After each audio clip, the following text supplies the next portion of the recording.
तो जय हिंद दोस्तों and good morning to all of you. और आज हम आपने जैसा देखा होगा कि करंट अफेयर्स के लिए एक नया सेक्शन शुरू कर दिए हैं। और ये जो करंट अफेयर्स होगा, ये जो हम करंट अफेयर्स आपका बनाएंगे, ये टीसीएस जो आपके एग्जाम देती है उसकी अप्रोच जो है उसके आधार पे ही ये आपके करंट अफेयर्स प्रिपेयर हो रहे हैं। और कोशिश यही है कि जो टीसीएस का वे है क्वेश्चन पूछने का आपके एग्जाम्स में, उसी वे में हम लोग क्वेश्चंस को अपने क्लास में भी फ्रेम करें।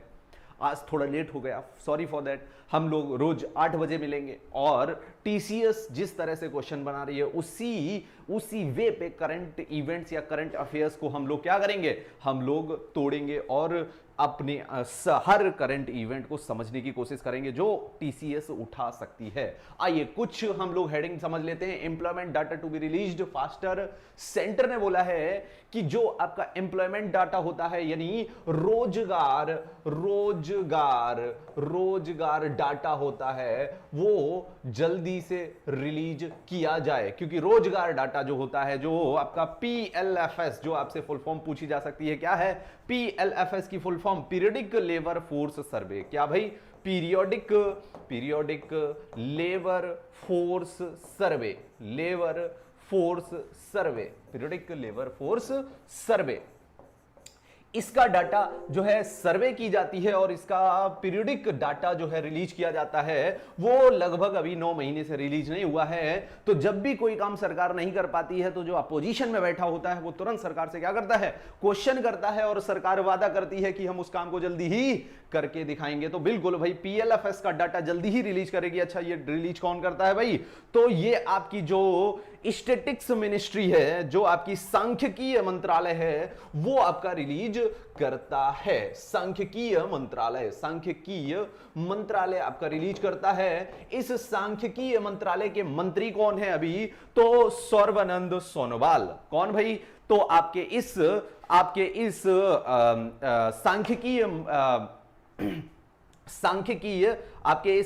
सांख्यिकीय मंत्रालय के मिनिस्टर कौन होंगे? तो इसमें आपका आंसर हो जाएगा, सॉरी, सर्बानंद सोनोवाल नहीं, ये क्वेश्चन पूछा गया था जयंत सिन्हा से। ठीक है, जयंत सिन्हा। अब यहां से एक बात और समझ लेते हैं, हम लोग समझ लेते हैं जीडीपी के बारे में। जीडीपी कौन कैलकुलेट करता है और कैसे हमारे सामने जीडीपी को पेश किया जाता है, तो समझिए जरा इस बात को। जीडीपी क्या होती है, पहले तो यह जान लेते हैं जीडीपी होती क्या है। ग्रॉस डोमेस्टिक प्रोडक्ट, या हम कहेंगे सकल घरेलू उत्पाद। क्या कहेंगे भाई? सकल घरेलू उत्पाद। क्या कहेंगे भाई? सकल घरेलू उत्पाद कहेंगे। जो आपका जीडीपी यानी सकल घरेलू उत्पाद होता है, ये कैसे कैलकुलेट होता है, तो इसे समझ लेते हैं जरा। आपका जीडीपी एक होता है एनडीपी, एक होता है जीएनपी, एक होता है एनएनपी। मेरे लाल इस बात को समझना जरा, मैं इसकी सबकी फुल फॉर्म बता दे रहा हूं। हिंदी में बता पाना इतना पॉसिबल नहीं है और हिंदी में आपसे इसकी फुल फॉर्म पूछी भी नहीं जाएंगी। तो किसी देश की आय निकालने के लिए, किसी देश की इनकम निकालने के लिए 4 तरीके होते हैं, समझना। एक को बोलते हैं जीडीपी, ग्रॉस डोमेस्टिक प्रोडक्ट, एक को बोलते हैं नेट डोमेस्टिक प्रोडक्ट, एक को बोलते हैं ग्रॉस नेशनल प्रोडक्ट, एक को बोलते हैं नेट नेशनल प्रोडक्ट। समझ रहे हैं?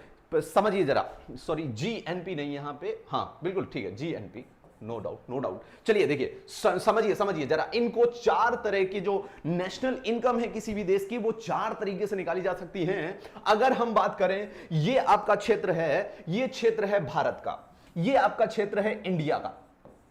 तो इंडिया के अंदर, अच्छा, राष्ट्रीय आय किसी भी देश की निकाली कैसे जा सकती है, किसी भी देश ने कितनी एक साल में कमाई की है, ये हम कैसे कैलकुलेट कर सकते हैं? तो वहां के उस देश के बनाए हुए सारे के सारे प्रोडक्ट्स यानी गुड्स यानी वस्तुओं के पैसे निकाल लो। क्या निकाल लो भाई? वस्तुओं के पैसे निकाल लो, और वहां की दी हुई सर्विसेज यानी सेवाओं के पैसे निकाल के दोनों को क्या कर दो भाई?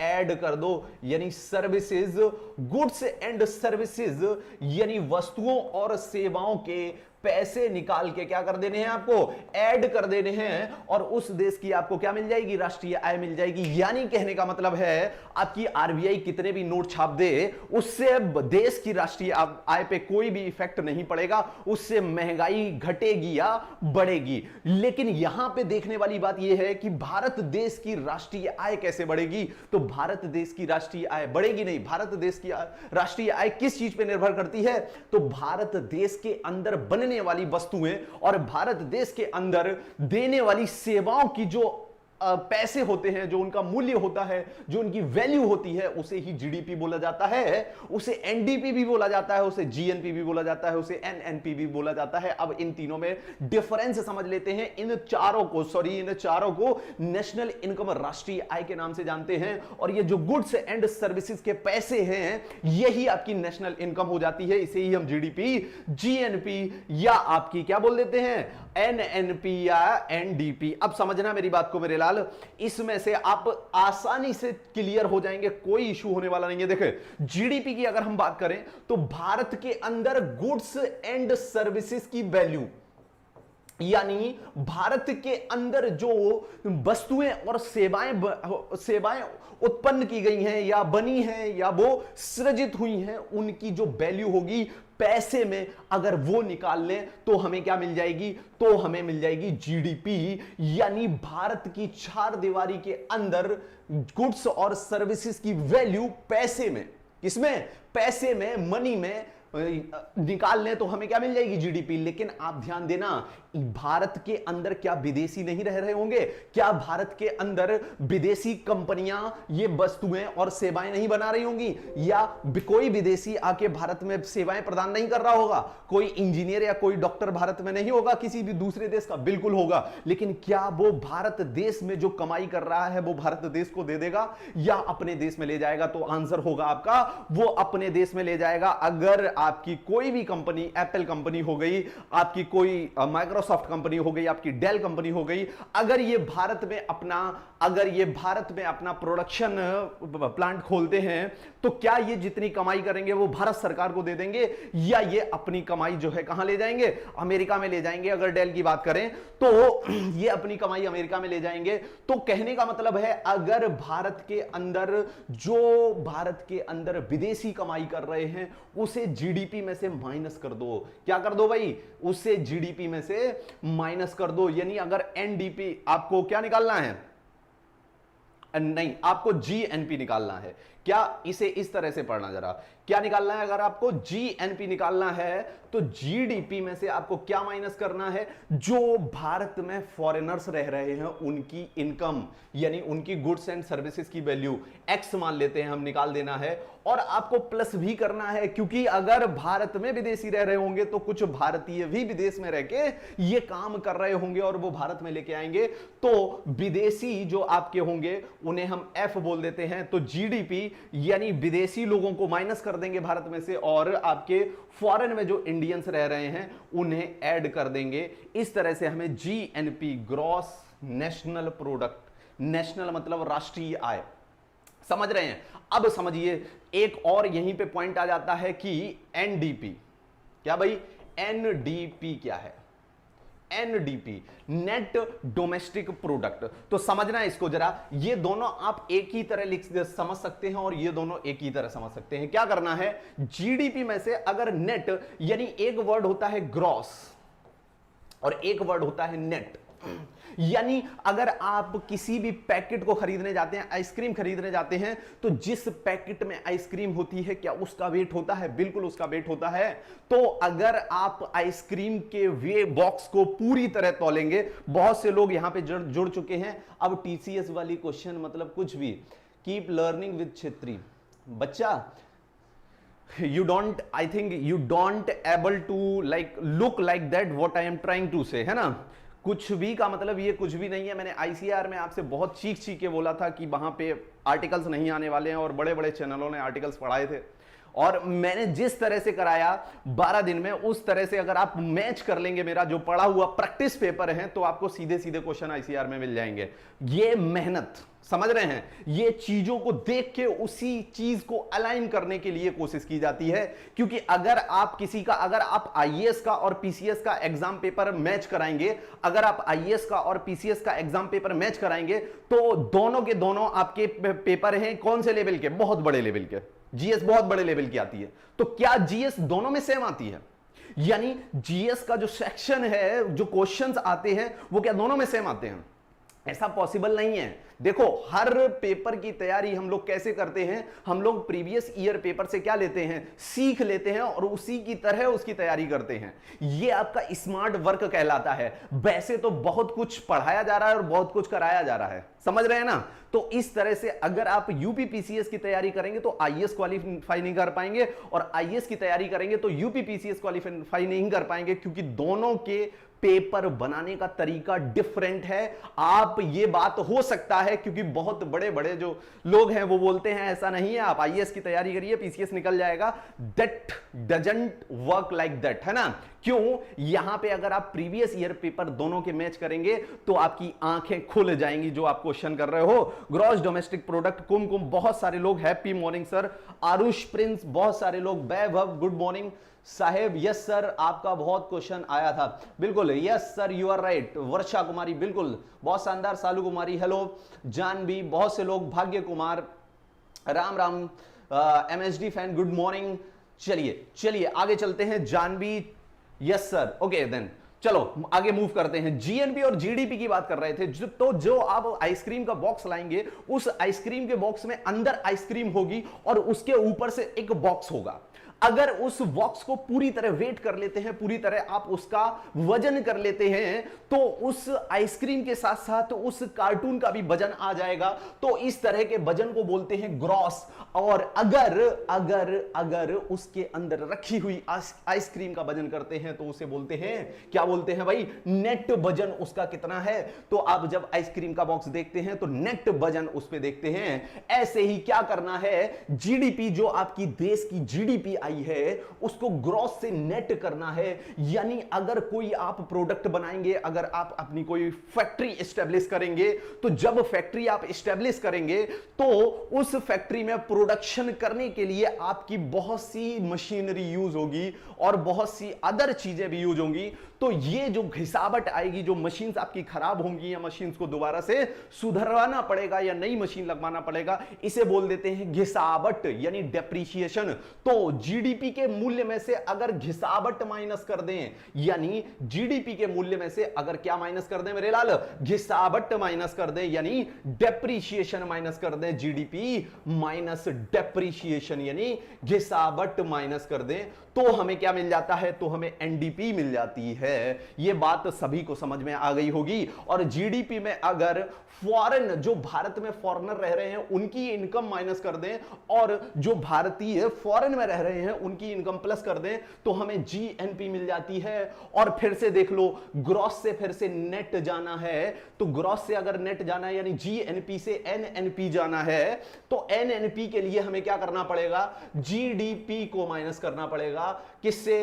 एक्स से, और प्लस एफ करना पड़ेगा। वो जो हमने किया था वो सेम रहेगा, बस जीएनपी में से डेप्रीशिएशन माइनस करना है, यानी इसमें से क्या माइनस करना है? घिसावट माइनस करनी है। क्या माइनस करना है भाई मेरे लाल? घिसावट माइनस करना है। आई थिंक ये चारों आपके फैक्टर्स क्लियर हो गए होंगे। जीडीपी, एनडीपी, जीएनपी और एनएनपी, ये चार की चारों राष्ट्रीय आय होती हैं। और अगर किसी देश की आपको राष्ट्रीय आय देखनी है सच में, तो उसका उत्तर हो जाएगा, यानी अगर सच में किसी देश की राष्ट्रीय आय देखनी है तो उस देश की एनएनपी देखिए। उस देश की क्या देखिए आप? एनएनपी देखिए, यानी नेट नेशनल प्रोडक्ट देखिए, उसकी जीडीपी मत देखिए, क्योंकि जीडीपी में उस देश में जो रह रहे फॉरेनर्स हैं उनकी भी इनकम ऐड हो जाती है और उनकी इनकम खत्म हो जाती है जो भारतीय होते हैं और विदेश से कमा के भारत में लेके आते हैं। और ये आपका डाटा प्रस्तुत कौन करता है? ये आपका डाटा प्रस्तुत कौन करता है? जल्दी से कमेंट सेक्शन में बताएंगे।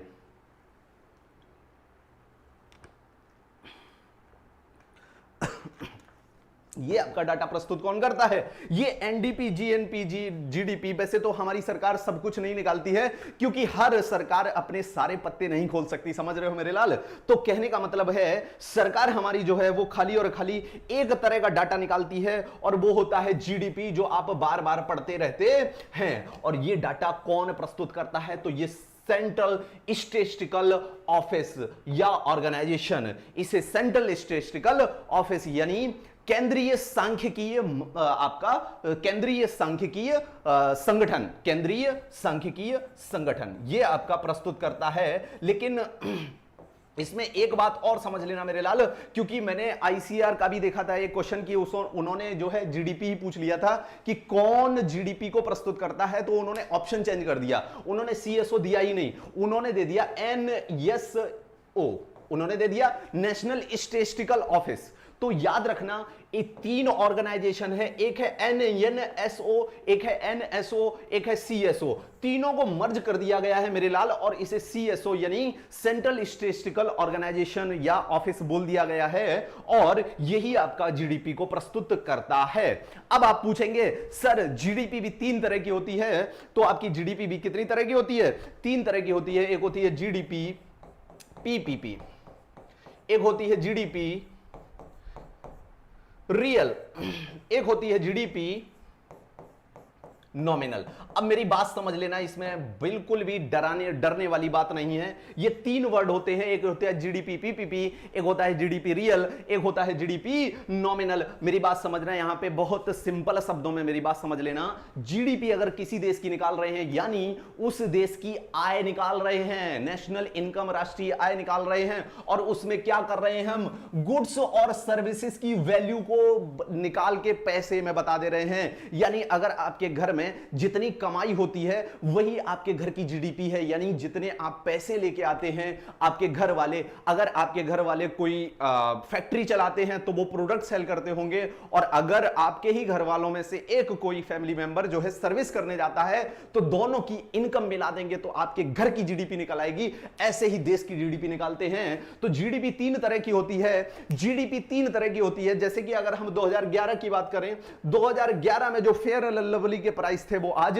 नहीं है, तो यानी जो जीडीपी रियल है वो आज आपको नहीं दिखेगी, क्योंकि आपका जो प्राइस फेयर एंड लवली का पहले था, या जो प्राइस आपके बिस्किट्स के पैकेट का पहले था, वो आज नहीं है। तो अगर आज की जीडीपी की बात करें, यानी जीडीपी में महंगाई भी ऐड हो जाती है, उस जीडीपी को जीडीपी नॉमिनल कहते हैं। और जब जीडीपी में से, जब आपकी जीडीपी में से महंगाई यानी इन्फ्लेशन को हटा देते हैं, तो क्या बोलते हैं? उसे जीडीपी रियल बोलते हैं। और अगर हम जीडीपी पीपीपी की बात करते हैं, पावर परचेसिंग पैरिटी की बात करते हैं, तो याद रखना पावर परचेसिंग पैरिटी का मतलब जीडीपी, पीपीपी का मतलब यह है कि किस देश में चीजें कितनी सस्ती हैं, यानी रहना कितना आसान है किस देश में, ये जीडीपी पीपीपी बताता है। यानी पावर परचेसिंग पैरिटी, यानी कहने का मतलब है भारत में अगर एक आम खरीदेंगे, या भारत में एक पिज्जा खरीदेंगे, या भारत में आप एक जो है 100 ml ऑफ मिल्क खरीदेंगे, और यही चीजें अगर आप अमेरिका में खरीदेंगे, तो कहां ये चीज महंगी मिल रही है। यानी जीना कहां आसान है, यानी कितना सस्ता जीना, जहां जितना सस्ता जीना है उस देश का जीडीपी पीपीपी मॉडल उतना अच्छा है। समझ रहे हैं? तो ये तीन तरह के मॉडल जीडीपी के होते हैं। तो हमारी सरकारें हमेशा, हम तो चाहते हैं जीडीपी का कौन सा मॉडल? जीडीपी का पीपीपी मॉडल चाहते हैं, और जीडीपी का पीपीपी मॉडल ही दिखाया जाता है हमारी सरकार के द्वारा। क्योंकि अगर आप देखेंगे तो भारत में सामान कहीं आपके अदर कंट्रीज से सस्ते रहते हैं, इसलिए हमारा जीडीपी का पीपीपी मॉडल सबसे अच्छा रहेगा, और मॉडल इतने अच्छे नहीं रहेंगे। चलिए अगले पॉइंट की बात कर लेते हैं। I had more pressure in England reveals लक्ष्य, जो आपके लक्ष्य जी हैं, लक्ष्य सेन, इन्होंने जो है आपके all England open badminton, all England open badminton championship, all England open badminton championship, जिसको आपका चैंपियनशिप, जिसको आपका यूनेक्स जो है आपका क्या करता है, स्पॉन्सर करता है, वैसे ही all England badminton open badminton championship में जो है लक्ष्य सेन ने आपकी दूसरी रैंक प्राप्त की, यानी ये रनर अप रहे हैं, यानी इनको हराया गया है। और हराया किसके द्वारा गया है, तो विक्टर एलेक्सन, यानी किसने हराया है इनको, तो विक्टर एलेक्सन जो है मेंस सिंगल का खिताब ले गए हैं विक्टर एलेक्सन। विक्टर एलेक्सन जो कि कहां के रहने वाले हैं, डेनमार्क के रहने वाले हैं। मेंस सिंगल की बात करें तो विक्टर एलेक्सन ने आपके लक्ष्य सेन को हराया है। मेंस सिंगल की अगर हम बात करते हैं, चलिए इतनी बात क्लियर है। इसे ये कहां पे आपका आयोजित हुआ था, तो ये आपका आयोजित हुआ था 16 से 20 मार्च के बीच में।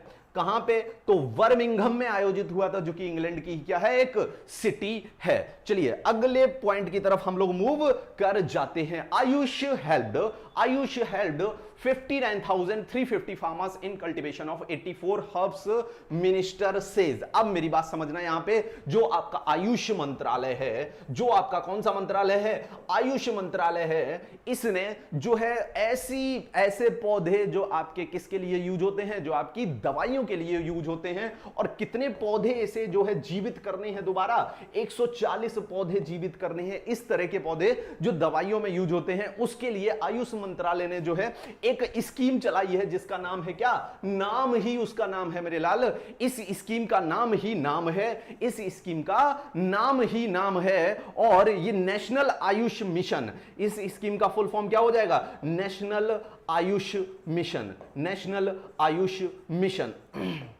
इस स्कीम का नाम क्या हो जाएगा मेरे लाल, आयुष नेशनल मिशन स्कीम। और इस स्कीम के द्वारा 140 पौधे जो कि आपके किसके लिए प्रयोग होने वाले हैं, दवाई के लिए प्रयोग होने वाले हैं, उन्हें पुनः जीवित करेगा आपका आयुष मंत्रालय। और ये आपकी शुरुआत, इस नाम यानी नाम स्कीम की शुरुआत, ये कौन सी स्कीम है, सेंट्रली स्पॉन्सर्ड है, यानी ये केंद्र सरकार के द्वारा बनाई गई है, ये राज्य सरकार के द्वारा नहीं लगाई गई है। तो नाम आपका सितंबर 2014 में इसका उद्घाटन, यानी सितंबर 2014 में ये शुरू हुई थी आपकी नाम यानी नेशनल आयुष मिशन। अब देखें, अगर आयुष मंत्रालय की बात कर लें तो आयुष मंत्रालय के जो आपके मंत्री हैं वो कौन हैं, वो हैं आपके सर्बानंद सोनोवाल। वो हैं आपके कौन, सर्बानंद सोनोवाल जो है आपके क्या हैं, आयुष मंत्रालय के मंत्री हैं। Sarbananda Sonowal is the minister of Ayush मंत्रालय, सर्बानंद सोनोवाल, सर्बानंद सोनोवाल। अब कभी कभी आयुष की फुल फॉर्म भी आपके एग्जाम में भी पूछी जा सकती है। तो आयुष जो है आपका ये कितने वर्ड से, 5 वर्ड से मिलके बना है। तो ए मतलब यहां पे आयुर्वेद है, ए मतलब क्या है, आयुर्वेदा है, वाई मतलब यहां पे योगा है, और अगर बात करोगे आप यू का, तो यू का मतलब यहां पे यूनानी है, और एस का मतलब यहां पे सिद्ध है। एस का मतलब क्या है, सिद्धा। एस का मतलब क्या है मेरे लाल, सिद्धा। और एच का मतलब होम्योपैथी है, समझ रहे हैं, होम्योपैथी। एच का मतलब क्या है यहाँ पे, होम्योपैथी है। इतनी बात सभी को क्लियर हो गई होगी। चलिए अगले स्लाइड की तरफ बढ़ जाते हैं। जानवी बिल्कुल, ऋषि बूस्टर डोज का क्या हुआ सर, अगर कोई ऐसा आता है तो आपको अपडेट कर दिया जाएगा, don't worry for that. Rishi Navya, Sharvanand, Kunal, daily dose होगी, बिल्कुल डेली डोज होगी Kunal. Sumer Singh, sir ji paid course we will, if there is any kind of update Sumer, तो हम आपको बताएंगे बिल्कुल। मयंक गुड मॉर्निंग, एग्जाम के 10 दिन पहले ऐप में मत शिफ्ट हो जाइएगा। बिल्कुल नहीं विश्वजीत, ऐसा नहीं होगा। सोमदत्त शुक्ला सर, कंप्लीट हो जाएंगे, बिल्कुल कंप्लीट होंगे। एसएससी, सीजीएल, सीएचएसएल और एमटीएस तीनों के ही कंप्लीट होंगे, क्योंकि हम टीसीएस के उससे ही चलेंगे, उसके अप्रोच से ही चलेंगे, जो उसकी अप्रोच होगी। World cup, good morning sir, good morning. चलिए आगे चलते हैं हम लोग, अब अपने अगले पॉइंट की तरफ मूव कर जाते हैं। तो हमारा अगला पॉइंट क्या है, most of Ganga clean clams, जल शक्ति मिनिस्ट्री, जो जल शक्ति मंत्रालय है, उसने कहा है बहुत सारी गंगाएं क्लीन कर दी गई हैं, और वहां पे आप उन गंगाओं में पानी भी पी सकते हैं और साथ में बहुत सारी गंगाएं, क्या बहुत सारी गंगा के साइड्स यानी अलग अलग जगह से गंगा जी निकलती हैं, वहां पे गंगा जी को क्लीन कर दिया गया है और आप गंगा जी में नहा भी सकते हैं और वहां का पानी भी पी सकते हैं। तो यहां पे याद रखना है, एक जून 2014 में एक स्कीम आपकी सेंट्रल गवर्नमेंट ने लॉन्च की थी, यानी आपकी केंद्र सरकार ने एक स्कीम लॉन्च की थी जिसका नाम था नमामि गंगे। क्या था भाई? नमामि गंगे। क्या था भाई? नमामि गंगे उसका नाम था उस स्कीम का। और उस स्कीम में 2000 करोड़ आपके क्या थे? उस स्कीम में आपका जो सैंक्शनड राशि थी वो 6000 करोड़ की थी। तो 6000 करोड़ से क्या करना, 20,000 करोड़ टोटल राशि थी, लेकिन 6000 करोड़ अभी तक प्रयोग हो पाई है। तो 20,000 करोड़ की ये स्कीम जो है लॉन्च की गई थी, किसके द्वारा? केंद्र सरकार के द्वारा। और ये इस स्कीम का नाम क्या था? नमामि गंगे। और ये स्कीम चालू इसलिए की गई थी कि जो गंगा मैली हो चुकी है उसे फिर से सुधार कर दिया जाए और उसे फिर से जीवित कर दिया जाए। तो किसी भी नदी को जो है कैसे जानते हैं कि वो अच्छी नदी है, यानी पीने लायक पानी है या नहाने लायक पानी है, यानी उसकी शुद्धता का मापन कैसे करते हैं? तो उसमें मिली हुई ऑक्सीजन को पता करते हैं। यानी जिस पानी में जितनी ज्यादा ऑक्सीजन की क्वांटिटी होगी वो उतनी ही ज्यादा क्या होगी? आपकी शुद्ध होगी। चलिए अगले पॉइंट पे हम लोग मूव कर जाते हैं। अच्छा, अब आप पूछेंगे कि ये जो है most of Ganga clean claims जल शक्ति मिनिस्ट्री ने क्यों, उसे क्या सपना आ गया था ऐसे ही बोल दिया?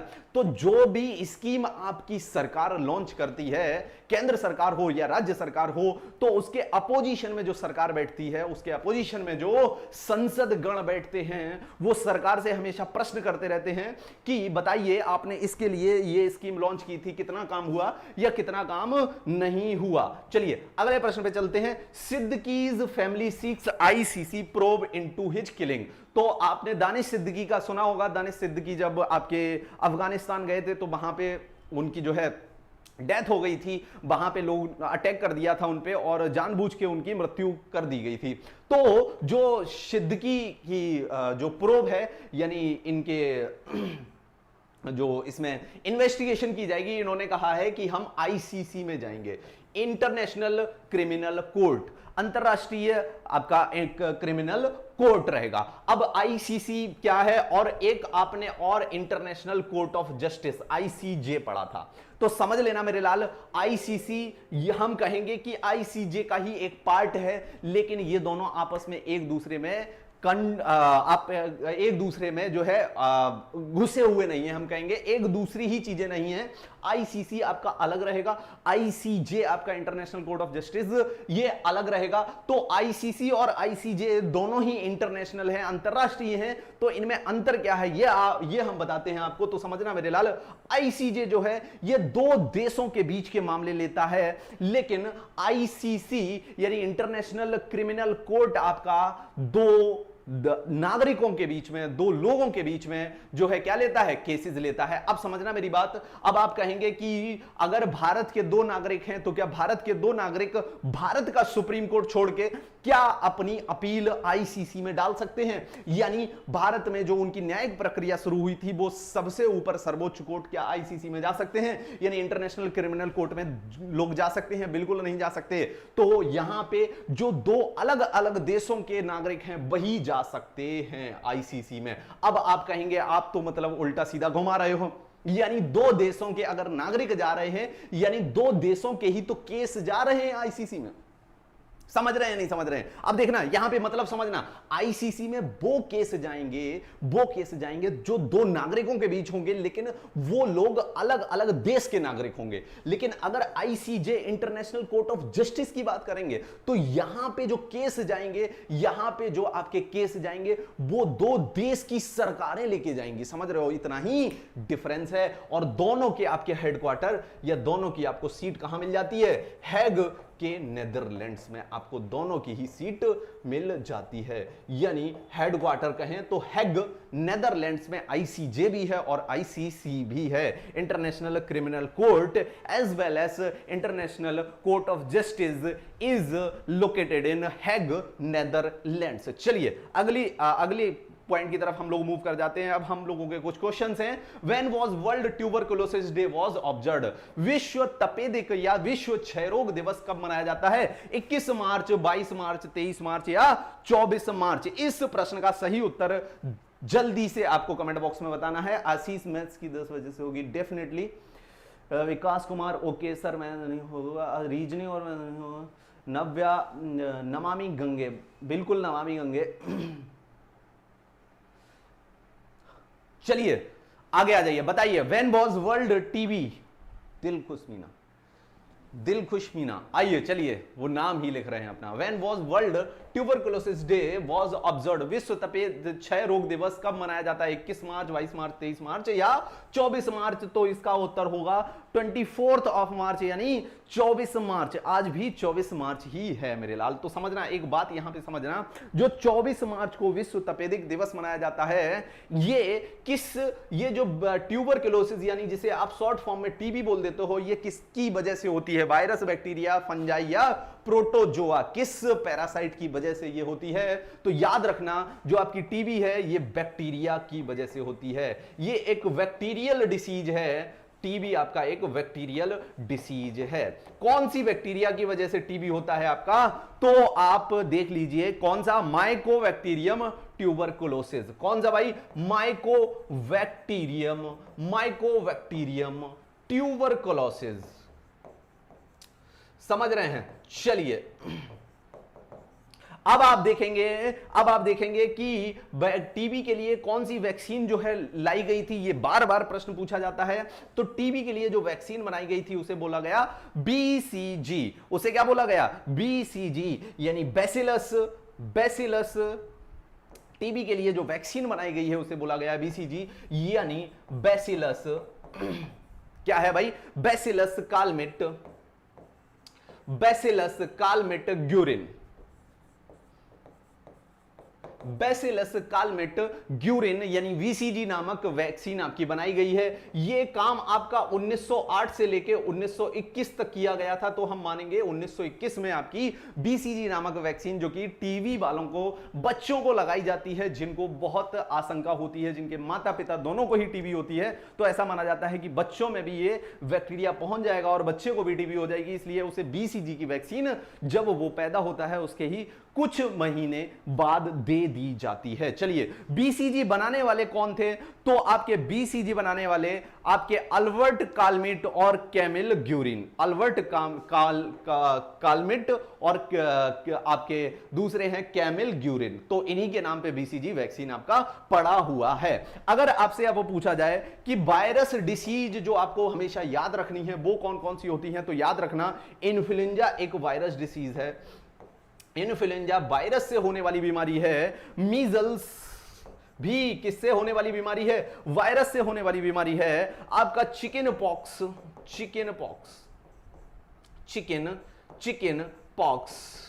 आपका स्मॉल पॉक्स।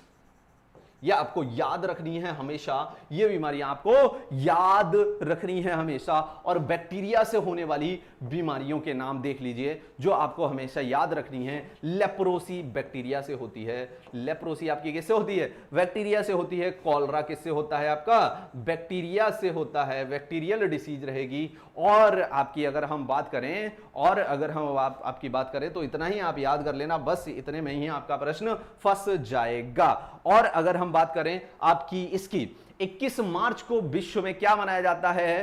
तो विश्व वानिकी दिवस। क्या मनाया जाता है? विश्व वानिकी दिवस यानी वर्ल्ड फॉरेस्ट्री डे कब मनाया जाता है? वर्ल्ड फॉरेस्ट्री डे कब मनाया जाता है? तो 21 मार्च को मनाया जाता है। और 22 मार्च को आप सभी लोग जानते होंगे क्या मनाया जाता है? विश्व जल दिवस यानी वर्ल्ड वाटर डे। 22 मार्च को आपका वर्ल्ड वाटर डे मनाया जाता है। 23 मार्च की अगर हम बात करें तो विश्व मौसम दिवस। कौन सा भाई? विश्व मौसम दिवस आपका कब मनाया जाता है? तो यह आपका मनाया जाता है कब? 23 मार्च को मनाया जाता है मेरे लाल, ये बात समझ में आ गई होगी।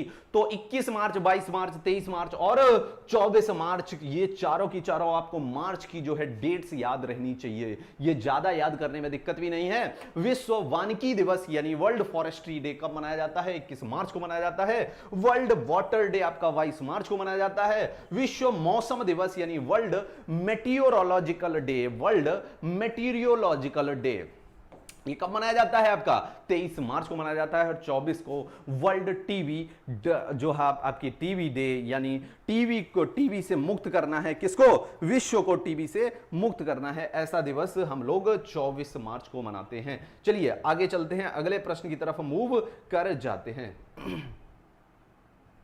चलिए, who become chief minister of Manipur?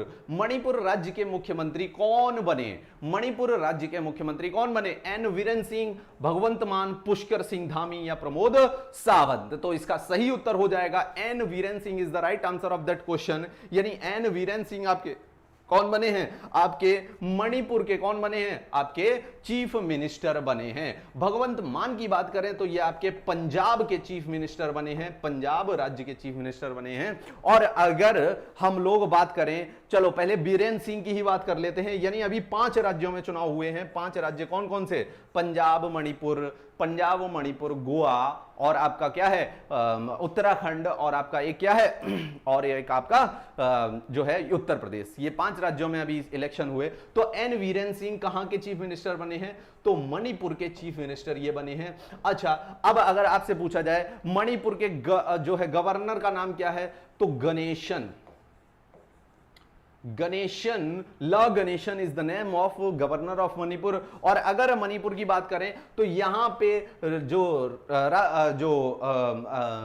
आपकी राज्य विधानसभा है उसमें कितनी सीटें हैं? तो 60 सीटों पे चुनाव हुआ था राज्य विधानसभा में। और अगर हम बात करें मणिपुर की लोकसभा में कितनी सीटें हैं? तो 2 लोकसभा की सीटें हैं। और राज्यसभा में कितनी सीटें हैं मणिपुर में? तो एकमात्र सीट किसमें है भाई? राज्यसभा में है। और आपको मणिपुर से संबंधित एक चीज याद रखनी है, कुट, एक तो है आपका कुट, एक है यायोसांग। 2 चीजें आपको याद रखनी है, एक कुट, एक यायोसांग। एक कुट और एक यायोसांग। ये 2 तरह के फेस्टिवल मनाए जाते हैं मणिपुर में। तो ये आपसे दोनों फेस्टिवल बार बार पूछे जाते हैं मेरे लाल। तो फेस्टिवल की अगर बात करें तो फेस्टिवल 2 तरह के आपसे टीसीएस पूछता है। वो 2 तरह के फेस्टिवल ये हैं, या तो वो किसी ट्राइबल पीपल यानी किसी जनजाति से संबंधित हो, या वो आपके किससे संबंधित हो? वो फसल से संबंधित हो, हार्वेस्ट। देखो, जब हम लोग बात करेंगे वैदिक सभ्यता की, तो जो त्योहार मनाते थे वो कब मनाते थे? खुशियां कब मनाते थे?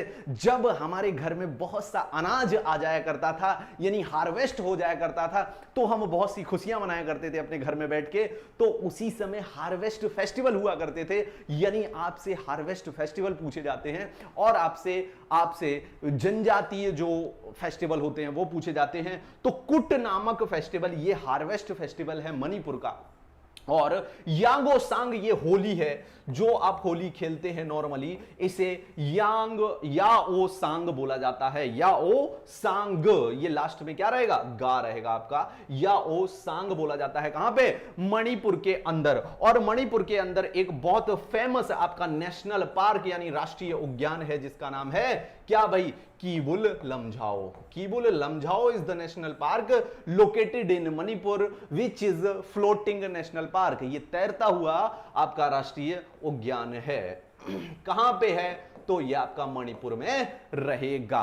अब आपकी बात कर लेते हैं भाई भगवंत मान की। भगवंत मान आपके कहां के राष्ट्र जो आपके सीएम यानी चीफ मिनिस्टर बने हुए हैं? तो पंजाब के। और पंजाब की अगर हम बात करेंगे तो पंजाब के आपके गवर्नर यानी राज्यपाल कौन है? तो बनवारी लाल पुरोहित।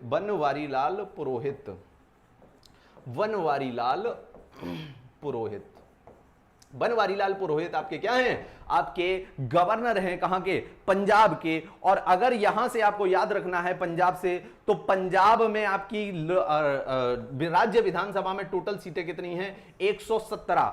टोटल कितनी सीटों पे इलेक्शन हुआ है, चुनाव हुआ है, तो 117। और अगर हम लोकसभा की बात करें तो पंजाब में लोकसभा में कितनी सीटें हैं, आपकी 13 सीटें हैं। और अगर हम राज्यसभा की बात करें तो राज्यसभा की कितनी सीटें हैं, 7 सीटें हैं। कहां की, राज्यसभा की कितनी सीटें, 7 सीटें। और अगर पंजाब से आपको याद रखना है तो यहां का एक डांस फॉर्म याद रख लेना मेरे लाल, गिद्धा। वैसे तो यहां पे और भी डांस फॉर्म हैं, लेकिन गिद्धा आपसे बहुत बार पूछा जाता है, भांगड़ा भी यहीं का है, तो गिद्धा आपसे पूछा जाता है पंजाब से। और एक यहां पे आर्द्र भूमि है जिसे बोलते हैं हरि के आर्द्र भूमि, हरि के आर्द्र भूमि, जो कि आपकी रामसार साइट भी रहेगी, रामसार साइट भी रहेगी। हरि के आर्द्र भूमि जो पंजाब में लोकेटेड है, ये बहुत फेमस है और ये आपसे बार बार पूछी जाती है। तो पंजाब से रिलेटेड इतने फैक्ट्स आपको याद रखने हैं। पुष्कर सिंह धामी की अगर बात करें तो ये आपके उत्तराखंड के क्या बने हुए हैं, उत्तराखंड के आपके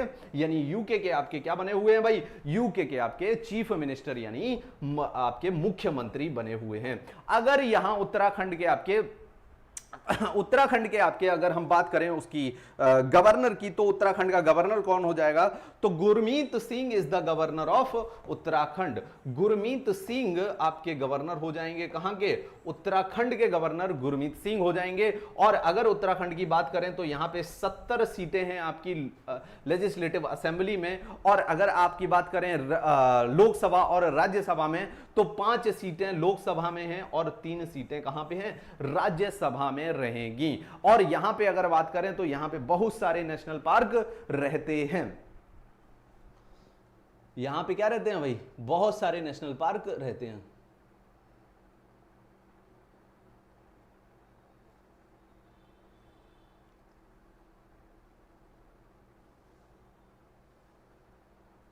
चलिए आइए,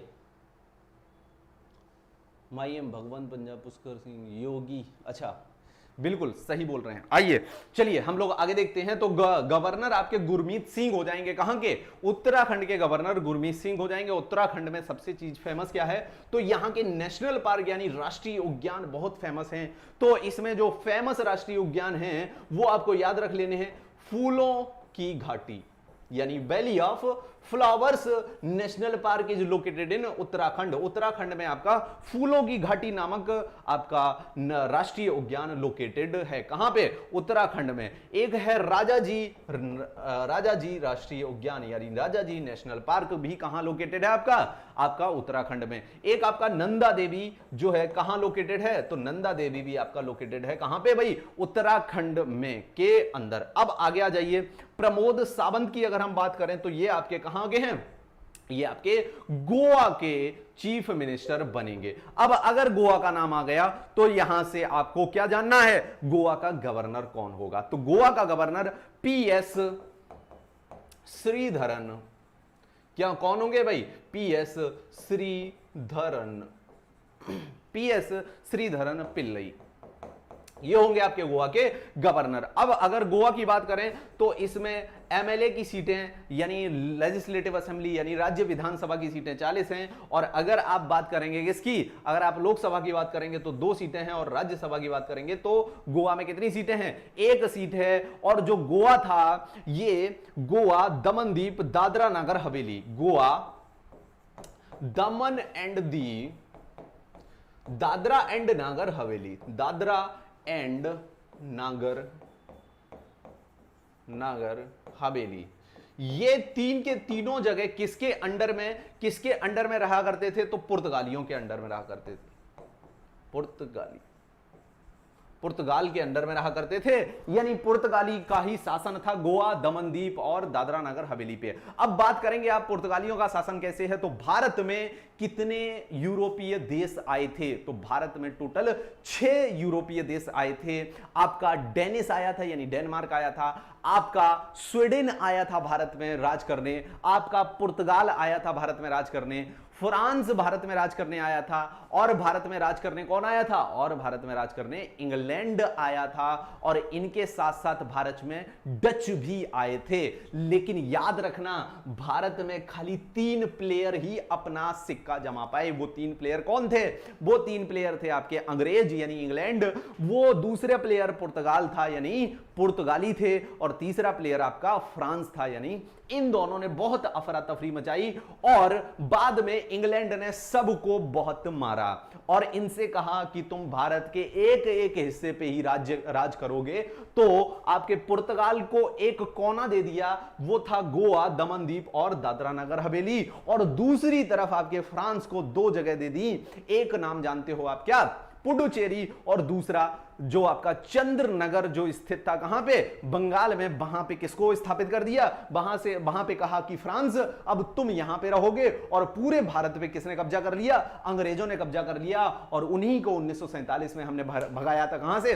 भारत से। अब बात करें इन 3 प्लेयरों में, अंग्रेजों को 1947 में भगा दिया, तो हमने पुर्तगालियों को कब भारत से भगाया? तो मेरे लाल इन तीनों को ही आजाद कराया, और हमने पुर्तगालियों को 1961 में जो भगा दिया भारत से। तो याद रखना, पुर्तगाली भारत में सबसे पहले आए थे और सबसे बाद में गए। आए कब थे पुर्तगाली? तो 1498 में वास्को ड गामा जो था आपका पुर्तगाली ही था, जो सबसे पहले भारत में व्यापार करने आया था। और गए भी कौन सबसे पहले बाद में? तो पुर्तगाली ही गए। 6 की 6 कंपनियां आई थी यूरोप से भारत में व्यापार करने, और उसमें से सबसे पुरानी आपकी पुर्तगाल थी, और सबसे नई आपकी जो सबसे बाद में जो गई वो भी पुर्तगाल थी। तो गोवा का मुक्ति दिवस मनाया जाता है 19 दिसंबर को। तो 19 दिसंबर को मार मार के इनको भगाया गया था। कहां से? गोवा से। इसलिए गोवा लिबरेशन डे 19 दिसंबर 1961 को हम मनाते हैं, पुर्तगालियों से आजाद कराने के पश्चात। चलिए आगे चलते हैं हम लोग, अब अगले पॉइंट की तरफ देख लेते हैं भाई। इसमें अब हम देख लेते हैं, तो ये जो आपका गोवा था, ये 1961 में आजाद तो करा दिया, लेकिन दादरा नगर हवेली और दमन दीप के साथ मिला के इसे यूटी बना दिया गया था। लेकिन दादरा दमन दीप से इसे हटा के इसे राज्य का दर्जा दे दिया गया 1987 में, यानी 1987 में 1987 में इसे राज्य का दर्जा दे दिया गया, और दादरा नगर हवेली को एक यूटी बना दिया गया। अब आपको कमेंट बॉक्स में बताना है कि दादरा नगर हवेली और दमन दीप का विलय कर दिया गया 2020 में। 2020 में आपका 26 जनवरी 2020 को दादरा नगर हवेली और दमन दीप का विलय कर दिया गया, और इस नए केंद्र शासित प्रदेश का राजधानी क्या बना है, ये कमेंट बॉक्स में आप जल्दी से बताएंगे। चलिए हम अगले प्रश्न की तरफ मूव कर जाते हैं।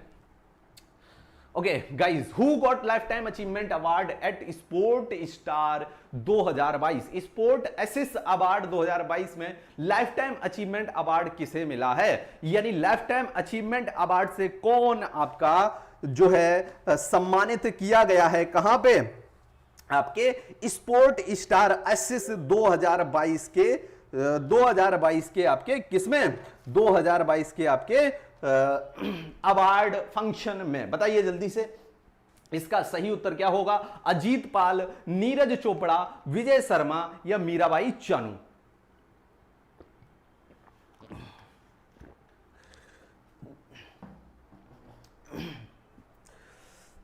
दमन is the capital of Dadra Nagar Haveli and दमन दीप। बहुत शानदार विमल दीक्षित। नीरज चोपड़ा को मेरे लाल फंस गए आप, मेरे माया जाल में आप फंस गए, मेरे माया जाल में आप फंस गए। किसने बोला है Neeraj Chopra? Surendra Kumar. You have to do some sort of homework as well. मेरे लाल, मैंने लाइफ टाइम अचीवमेंट अवार्ड पूछा था, मैंने आपको sportsman male of the year का अवार्ड नहीं पूछा था। Sportsman male of the year का अवार्ड आपको नीरज चोपड़ा को मिला है और मीराबाई चानू को मिला है sportsman female sportsman year of the award. यहां पे आपका अजीत पाल आपके फुटबॉल टीम के प्लेयर हैं, इनको मिला है क्या, life time achievement, sorry hockey team के प्लेयर हैं, इनको क्या मिला है, लाइफ टाइम अचीवमेंट अवार्ड से सम्मानित किया गया है। किसके द्वारा, स्पोर्ट स्टार एसिस 2022। अब यहां पे हम लोग जल्दी से देख लेते हैं, क्या किसे देख लेते हैं, तो यहां पे विजय शर्मा, आपको एक नाम दिख रहा होगा, तो विजय शर्मा को कोच ऑफ द ईयर का अवार्ड मिला है भाई। किसका, कोच ऑफ द ईयर। अब आपसे पूछ लिया जा सकता है कि ये विजय शर्मा किसके कोच थे, तो ये मीराबाई चानू जी के कोच थे। अब हम देख लेते हैं जल्दी से ओलंपिक 2020 की टैली, किसको कौन सा अवार्ड मिला, तो नीरज चोपड़ा को सभी लोग बहुत जानते हैं। नीरज चोपड़ा को क्या मिला है भाई, गोल्ड मिला है। और किसमें मिला है, तो भाला फेंक यानी जेवलिन थ्रो में मिला हुआ है। भाला फेंक यानी जेवलिन थ्रो में मिला हुआ है। और अगर बात करें मीराबाई चानू को कौन सा अवार्ड मिला है भाई, मीराबाई चानू को कौन सा मेडल मिला है, सॉरी मीराबाई चानू को कौन सा मेडल मिला है, तो सिल्वर मेडल मिला है। और इनको किसमें मिला है भाई, किसमें मीराबाई चानू को सिल्वर मेडल मिला है, तो वेट लिफ्टिंग में।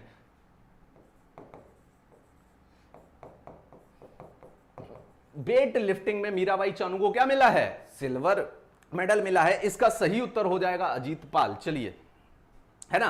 और अगर हम बात करेंगे आगे, और अगर हम बात करें आपकी रवि दहिया को, रवि दहिया, इन्हें भी क्या मिला है भाई, आपका इन्हें भी आपका सिल्वर मेडल मिला है। किसमें मिला है इनको सिल्वर मेडल, तो इनको कुश्ती में मिला है, यानी रेसलिंग में सिल्वर मेडल मिला हुआ है। किसको, रवि दहिया को। और अगर बात करेंगे हम मेरे लाल पीवी सिंधु की, तो आप सभी जानते होंगे पीवी सिंधु को कौन सा मेडल मिला है, तो पीवी सिंधु को आपका ब्रॉन्ज मेडल यानी कांस्य पदक से सम्मानित किया गया है ओलंपिक 2020 के अंदर। और यह पीवी सिंधु किससे संबंधित हैं, तो बैडमिंटन से संबंधित आपकी प्लेयर रहेंगी। कौन, पीवी सिंधु। आपके अगले हैं बजरंग पूनिया। कौन भाई, बजरंग पूनिया। बजरंग पूनिया फिर से आपका कौन सा मेडल, कांस्य पदक यानी ब्रॉन्ज मेडल मिला हुआ है। कहां पे, ओलंपिक्स 2020 में। और बजरंग पूनिया किस चीज से संबंधित है, तो ये फिर से कुश्ती से संबंधित रहेंगे, रेसलिंग से संबंधित आपके बजरंग पूनिया भी रहेंगे। अगले पॉइंट की बात कर लेते हैं, तो लॉवलीना को मिला है, लॉवलीना को मिला है ब्रॉन्ज मेडल, यानी आपका कांस्य पदक किसे मिला है, लॉवलीना को मिला है। किसके लिए, बॉक्सिंग के लिए। किसके लिए भाई, बॉक्सिंग के लिए, यानी आपकी बॉक्सिंग के लिए मिला है। और पूरी की पूरी हॉकी टीम को भी क्या मिला है, हॉकी टीम को भी क्या मिला है भाई, ब्रॉन्ज मेडल मिला हुआ है। तो इस तरह 7 मेडल आपके ओलंपिक से हमारे भारतीय प्लेयर्स जीत के लाए हैं। तो जोश बनाए रखिएगा और होश मत खोइएगा। आइए अगले प्रश्न की तरफ मूव कर जाते हैं। वी आर द वेयर, यहां पे बी आर नहीं रहेगा, यहां पे रहेगा where cold response 2020 military exercise of NATO will B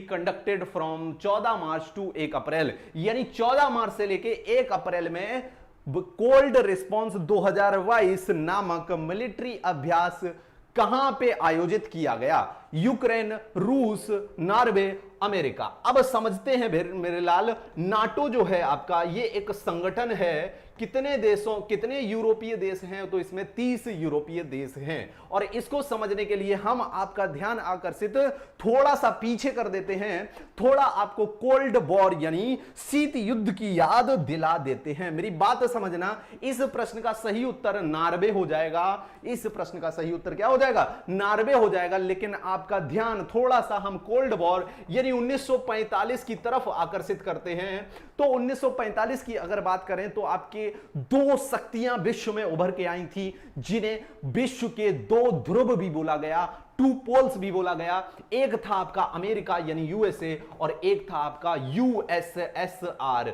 जो कि 1991 में यूएसएसआर का विघटन होने के बाद आपका क्या बन गया, रशिया यानी रूस बन गया। समझ रहे हैं? तो यहां पे ये जो दो देश थे यूएसएसआर और यूएसए, क्योंकि जो यूएसएसआर का गठन था या ये देश बना था, ये आपकी एक रशियन क्रांति, रूस की क्रांति से बना था, और रूस की क्रांति का सबसे मुख्य उद्देश्य था विश्व में क्या, समाजवाद की स्थापना।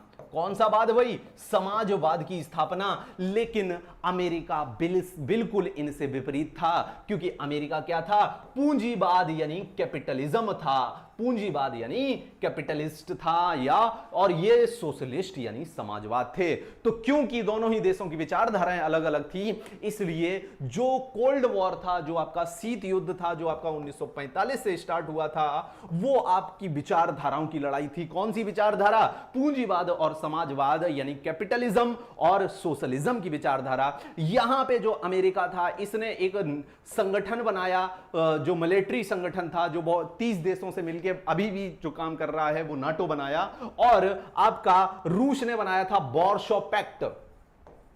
रूस ने क्या बनाया था, वॉरसो पैक्ट। लेकिन जो वॉरसो पैक्ट बना था वो 1951 के बाद, 1991 के बाद सोवियत संघ के विघटन के साथ खत्म हो गया। वॉरसो आपकी किसकी राजधानी है, तो ये पोलैंड की राजधानी रहेगी वॉरसो। यानी नाटो जैसा ही संगठन यूएसएसआर के पास भी था, लेकिन वो 1991 में समाप्त हो गया। लेकिन यहां पे देखेंगे तो कोल्ड वॉर आपकी दो विचारधाराओं की लड़ाई थी, किसकी, अमेरिका और सोवियत संघ की। अब देखें, अब इसमें क्या देखना है कि जो वार्सो पैक्ट था वो तो खत्म हो गया, और रशिया कहीं ना कहीं एक छोटी मानसिकता या एक छोटा देश बन के रह गया, किसके सामने, अमेरिका के सामने। और अमेरिका का जो नाटो संगठन है वो आज भी काम कर रहा है, और ऐसा माना जाता है कि नाटो के किसी भी देश पर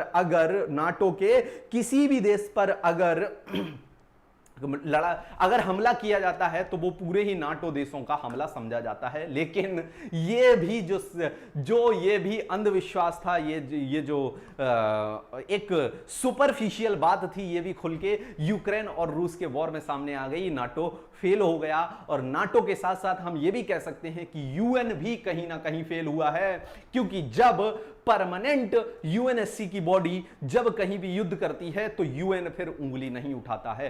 यानी जिस यूएन को जिस काम के लिए बनाया गया, युद्ध रोकने के लिए बनाया गया, वो आज अपने काम में विफल हो रहा है कहीं ना कहीं। हमने इसके बहुत सारे एग्जाम्पल आज तक देखे हैं। हमने आपका अभी हाल ही में अफगानिस्तान का एग्जाम्पल देखा, और अभी तो हम यूक्रेन का एग्जाम्पल देख ही रहे हैं। अभी वो मामला शांत भी नहीं हुआ है। पूंजीवाद यूएसए, सुरेंद्र कुमार, बिल्कुल शानदार। चलिए, तो इतनी बात क्लियर है। अब अगर हम नाटो की बात करें तो नाटो की फुल फॉर्म हो जाएगी नॉर्थ अटलांटिक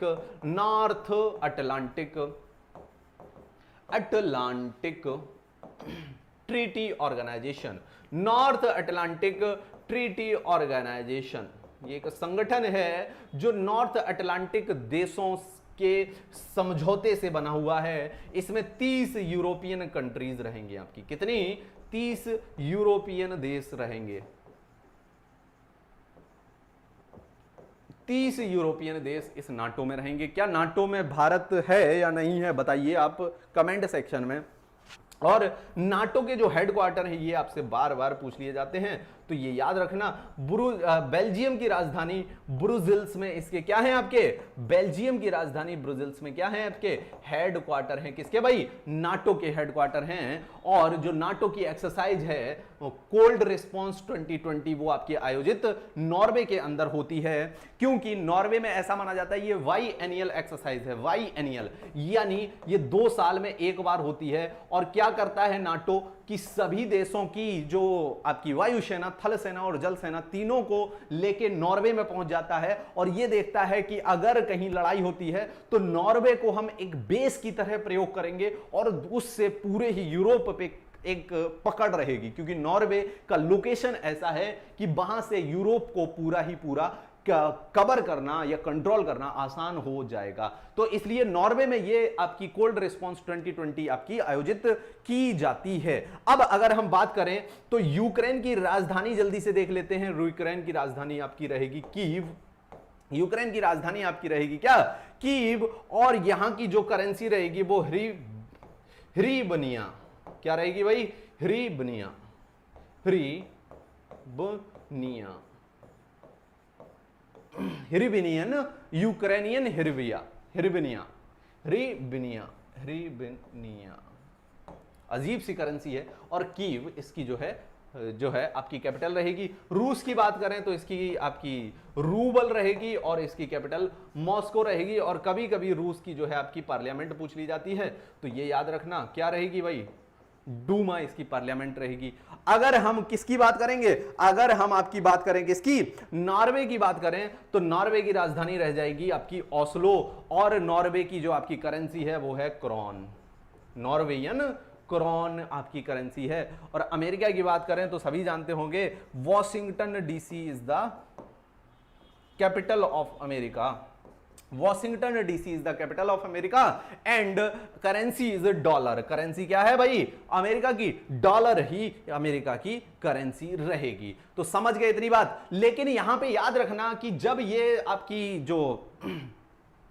जो आपकी एक्सरसाइज है, कौन सी एक्सरसाइज भाई, ये आपकी जो एक्सरसाइज है कोल्ड रिस्पॉन्स 2020, ये जो एक्सरसाइज है, जब ये एक्सरसाइज जो है आपकी अनाउंस की गई थी 14 मार्च से लेके 1 अप्रैल तक होगी, तो जब अनाउंस की गई थी तब यूक्रेन और रूस का युद्ध नहीं हो रहा था। इसलिए तब जब जो ये आपकी अनाउंस की गई थी, इसलिए अनाउंस कर दी गई थी, लेकिन अब युद्ध हो रहा है तो ये एक्सरसाइज हो नहीं रही है। इसलिए ये प्रश्न रशिया और यूक्रेन के युद्ध से पूछने के बहुत चांसेस रहेंगे। यानी नाटो की जो कोल्ड रिस्पॉन्स 2020 एक्सरसाइज है वो आयोजित नॉर्वे में होनी थी 14 से आपकी 1 अप्रैल तक, 14 मार्च से 1 अप्रैल तक के बीच में होनी थी, जो कि अब रशिया और यूक्रेन के युद्ध के वजह से ना हो पाएगी। How many women got women transforming award organised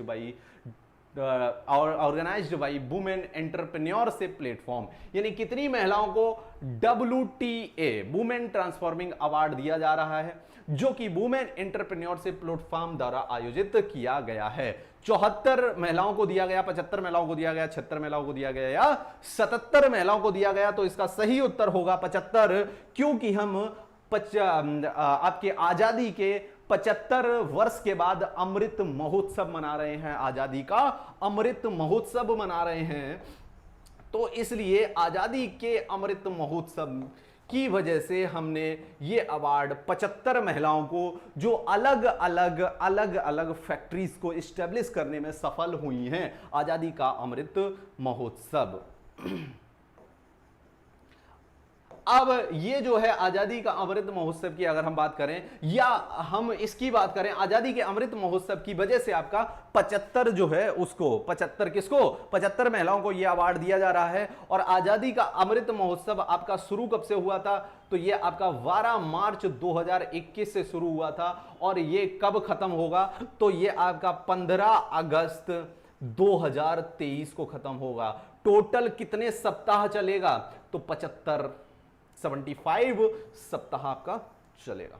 चलिए अगले पॉइंट की तरफ हम लोग बढ़ जाते हैं। हाँ, ये इसमें देख लीजिए जरा, ये देखना है आपको, क्या देखना है कि जो WTA है वुमेन ट्रांसफॉर्मिंग अवार्ड है, ये आयोजित कौन करता है, तो आपका नीति आयोग। ये कौन देता है, तो नीति आयोग देता है। नीति आयोग के चेयरमैन आपके PM होते हैं। और अगर आपसे पूछा जाए वाइस चेयरमैन यानी उपाध्यक्ष के बारे में, तो आपके राजीव कुमार जो हैं उपाध्यक्ष हो जाएंगे। किसके, नीति आयोग के उपाध्यक्ष आपके राजीव कुमार हो जाएंगे। और अगर CEO की बात की जाए तो अमिताभ कांत, जो आपसे बार बार प्रश्न पूछा जाता है, अमिताभ कांत आपके क्या हो जाएंगे, अमिताभ कांत आपके क्या हो जाएंगे, तो आपके नीति आयोग के CEO हो जाएंगे। बिल्कुल शानदार मेरे लाल। चलिए अमिताभ कांत CEO हो जाएंगे। और नीति आयोग की अगर फुल फॉर्म बताएं तो national institute for transforming India, यानी भारत को बदलने के लिए ये संस्थान बनाया गया है। और ये संस्थान कितने साल के लिए, जैसे अगर भारत को आपको क्या करना है, भारत को आपको आर्थिक रूप से मजबूत करना है तो क्या करना पड़ेगा, तो तो भारत के लिए आपको स्ट्रेटेजी यानी एक रोड मैप तैयार करना पड़ेगा कि इतना काम इसके लिए करना है, इतना काम इसके लिए करना है। तो अगर हम बात करें, जब हम आजाद हुए थे तो 1950 में हमने पंचवर्षीय योजना का मॉडल प्लानिंग कमीशन द्वारा डेवलप कराते थे। यानी हमारी सरकार क्या करती थी, पंचवर्षीय योजनाओं का मॉडल तैयार करती थी और 5 वर्ष में किस सेक्टर में काम करना है यह हमें पंचवर्षीय योजना के तहत प्लानिंग कमीशन यानी योजना आयोग बताया करता था, जो 1950 में बना था। यह 5-5 वर्ष की योजनाएं चलाया करता था। अब उसी प्लानिंग कमीशन यानी योजना आयोग का काम नीति आयोग करने लगा है और नीति आयोग 15 साल का अभी जो इसने मैप बनाया है भारत का विकास करने के लिए, वो बनाया है 15 वर्ष का। तो नीति आयोग की स्थापना कब हुई, तो इसका आप याद रखना 1 जनवरी 2015 को। किसको खत्म करके नीति आयोग की स्थापना की गई है, तो आपके प्लानिंग कमीशन यानी योजना आयोग को खत्म करके इसकी जो है स्थापना की गई है। योजना आयोग के भी अध्यक्ष कौन हुआ करते थे, आपके प्रधानमंत्री ही योजना आयोग के अध्यक्ष हुआ करते थे और नीति आयोग के भी अध्यक्ष कौन है, आपके प्रधानमंत्री ही रहेंगे। तो इतने फैक्ट आपको याद रखने हैं। चलिए अगले प्रश्न की बात करें। विच हॉटेस्ट प्लेस ऑफ अर्थ इन 2022 में पृथ्वी का सबसे गर्म जगह कौन सी बताई गई है। तो ये अभी नई सुर्खियों में न्यूज आई है, यानी कल ही आया है ये न्यूज, क्या कि कुवैत का जो टेंपरेचर है वो 53 डिग्री सेल्सियस हो गया है, यानी 53। लेकिन बहुत सी न्यूज एजेंसीज ये बताती हैं कि आपका डेथ वैली का जो टेंपरेचर है वो 56 डिग्री सेल्सियस हो गया था 1913 में। तो डेथ वैली आपकी कैलिफोर्निया में, जो कैलिफोर्निया है, जैसे भारत में बहुत सारे राज्य हैं, ऐसे ही आपके अमेरिका में भी कितने राज्य हैं, 51 राज्य हैं, 51 राज्य हैं। तो 51 राज्य में से एक राज्य कैलिफोर्निया है। तो कैलिफोर्निया में आपका डेथ वैली नामक जगह है और उसका 56 डिग्री सेल्सियस आपका 1913 में टेंपरेचर पहुंच गया था। इसलिए बहुत से लोग मानते हैं death valley is the right answer hottest place का। लेकिन अभी सुर्खियों में आपका कुवैत बना हुआ है, तो 53 डिग्री सेल्सियस कल ही इसका टेंपरेचर मेजर किया गया है। तो आपको अपने प्रश्न को ऑप्शन के अनुसार ही लगाना पड़ेगा। आगे आए, योक्यानोन रशिया की जगह है, ये विश्व की सबसे कोल्डेस्ट प्लेस रहेगी। Coldest place on the earth is Oymyakon which is located in Russia और रशिया। समझ रहे हैं, इतनी बात क्लियर हो गई होगी सभी को। चलिए आज हम लोग इतना ही रखते हैं और मुझे लग रहा है थोड़ा सा हम लोग कम किए हैं, लेकिन थोड़े से जो एस्पेक्ट्स बच गए हैं वो कल से हम लोग और अच्छे से इंक्लूड करेंगे। और आपका हमारे साथ जुड़ने के लिए बहुत बहुत शुक्रिया। और ऐसे ही इस चीज को इस तरह पढ़ेंगे जो हमारे क्वेश्चंस ज्यादा से ज्यादा हमारे एग्जाम्स में सॉल्व हो जाएं। आपको नॉलेज भी मिलेगी, लेकिन एग्जाम्स ओरिएंटेड चीजें ज्यादा करेंगे हम लोग। तो आज इतना ही रखते हैं। थैंक यू गाइज, और पूरी एनर्जी के साथ रिवीजन और चीजों को आगे बढ़ाते रहेंगे हम लोग। आप स्वस्थ रहिए, खेलते रहिए, कूदते रहिए और पढ़ते भी रहिए। Thank you guys.